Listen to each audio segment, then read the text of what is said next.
नमस्कार प्यारे साथियों, एक बार फिर से स्वागत है आप सभी का हमारे यूट्यूब चैनल पर।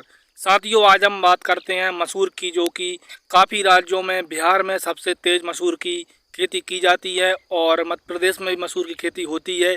लेकिन किसान साथियों, मसूर में कितना अधिक उत्पादन हमें प्राप्त होता है, केवल एक दो बातें ऐसी हैं जो कि फूल की अवस्था में हमें को याद रखना चाहिए। और वो बातें अगर हमने याद रख ली फूल की अवस्था में, तो काफ़ी अच्छा उत्पादन हमें मसूर का देखने को मिलता है। साथियों, आज हम बात करते हैं मसूर में, जो कि फूल की अवस्था में क्या करना चाहिए, ऐसा कौन सा टॉनिक डालना चाहिए जिससे मसूर की शाखाएं तो फैलेंगी ही, साथ साथ में उसकी जो है पौधे का विकास होता है और किसान साथियों फली अच्छे तरीके से बनने लगती हैं।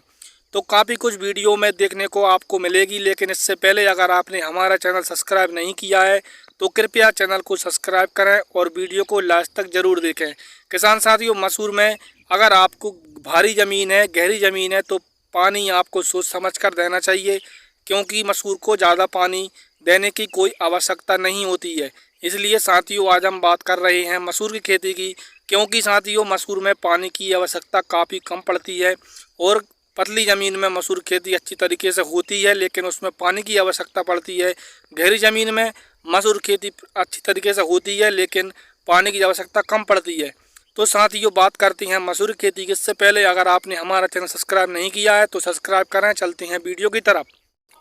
साथियों, आज हम बात करते हैं मसूर की खेती के बारे में। जो इस प्रकार से कुछ फूल लगता है किसान भाइयों मसूर में, और मसूर में फूल लगने की अवधि में आपको एक काम करना पड़ेगा, जो कि खाद का नाम है 19-19 का स्प्रे। आपको जब फूल लगने की अवधि हो चली है तो इसमें जो है 19-19 खाद का आपको प्रयोग करना है, स्प्रे करना है किसान साथियों। जिससे कि इसमें 19-19 खाद में क्या रहता है किसान साथियों की मसूर की जो शाखाएं होती हैं वो तो फैलती हैं, लेकिन साथ में जो पौधे होती हैं उसका काफ़ी अच्छा विकास होता है और फली ज़्यादा आती हैं। दूसरी बात करते हैं किसान साथियों, 19-19 खाद देने के बाद क्या करना चाहिए। तो किसान साथियों, मसूर में नाइट्रोजन की काफ़ी अधिक आवश्यकता होती है 30 से लेकर 40 दिन की अवस्था में, जबकि आपको नाइट्रोजन की तरह न्यूट्रीजन एक जो खाद आता है उसका भी स्प्रे आपको करना चाहिए। या तो आप 19-19 खाद का स्प्रे कर दें या न्यूट्रीजन का स्प्रे कर दें, ताकि अच्छे तरीके से विकास हो सके पौधे का। किसान भाइयों, जैसा कि आप सभी देख सकते हैं, मसूर में ज़्यादा पानी देने की आवश्यकता तो नहीं होती, लेकिन एक पानी मिल जाए तो काफ़ी अच्छा उत्पादन हमें देखने को मिलता है। उत्पादन की अगर हम बात करते हैं किसान भाइयों, तो 25 कुंटल प्रति हेक्टेयर के हिसाब से इसका उत्पादन हमें प्राप्त होता है। और किसान साथियों, जैसे मसूर में कुछ बीमारी ऐसा कि कुछ रोग आते हैं, जैसे कि उकटा लगना, तो उसका कंट्रोल आपको जो है गर्मियों के मौसम में करना चाहिए, क्योंकि किसान साथियों गर्मियों के दिनों में काफ़ी तरह के कीटाणु होते हैं जिससे फसल को, हमें रबी की फसल को काफ़ी नुकसान करते हैं। इसलिए उनसे बचाव करने के लिए आपको गर्मियों में गहरी जुताई करना चाहिए, ताकि आप पिलाव करवा सकें, तो उसका जो है रबी का सीजन पे कोई असर नहीं पड़ता है।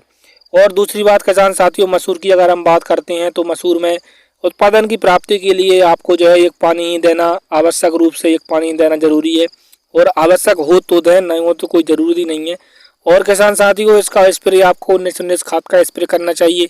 और किसान साथियों, दूसरी बात करते हैं इसकी खरपतवारों की।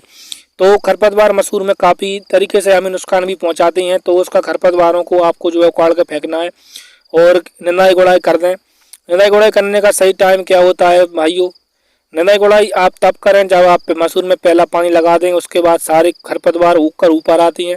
और इसके बाद में 30 से लेकर 40 दिन की अवस्था में आपको जो खरपतवारों की निंदाई गुड़ाई कर देनी चाहिए। या फिर आप आदमियों से लेबर लगा कर आप निंदाई गुड़ाई कर सकती हैं, या फिर आप खुरपनी से भी इसका जो है कोली पाटा चलवा कर सकती हैं। वीडियो कैसी लगी कमेंट बॉक्स में जरूर बताएं। चलती हैं नेक्स्ट वीडियो की तरफ, मिलते हैं अगले वीडियो।